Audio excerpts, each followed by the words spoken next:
दरम्यान महाराष्ट्र राज्य कुस्तीगीर संघटनेचे कार्याध्यक्ष संदीप भोंडवे यांच्याशीही बातचीत केली आमचे प्रतिनिधी प्रसाद शिंदे यांनी।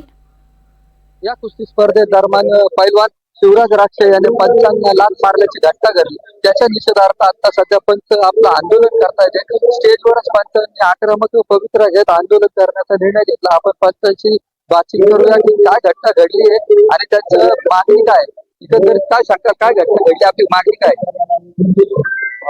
अहिल्यानगर मध्ये 37वी महाराष्ट्र केसरी स्पर्धा पार पडली। अतिशय छान नियोजन संग्राम भाईने केलं। भूतोना भविष्यात याची स्पर्धा झाली, परंतु मॅट वरच्या अंतिम लढतीमध्ये शिवराज राक्षे आणि पृथ्वीराज मुळाची कुस्ती झाली। याच्यामध्ये पंचांचा निर्णय शिवराजला मान्य झाला नाही आणि म्हणून पंचांनी शिवराजने कुस्तीच्या मध्यंतरातच म्हणजे कुस्ती संपायच्या काही मिनिटं आधीच पृथ्वीराज म्हणजे आमच्या पंचांना शिवीगाळी केली आणि पंचांच्या विरुद्ध पंचांचे कॉलर पकडून पंचाला मारायचा प्रयत्न केला।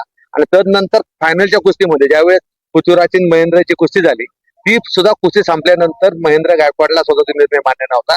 महेंद्र गायकवाडने 10 मिनिटांनी तिथं परत येऊन आमच्या पंचांना शिवीगाळी केली।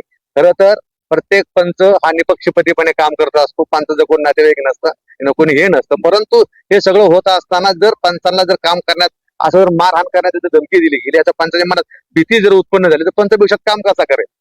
मग पुढची भूमिका काय आता? महाराष्ट्र राज्य कुस्तीगीर संघाचे आमचे अध्यक्ष रामदासजी बावतडे येता येते, त्यानंतर सरचिटणीस योगेश जोडके असतील, आमचे सगळे मित्र असतील, या सर्वांशी बोलून आम्ही 5 मिनिटात निर्णय घेऊ।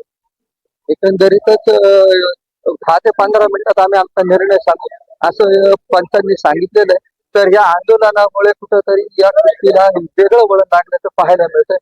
प्रसाद शिंदे, NDTV मराठी, अहिल्यानगर।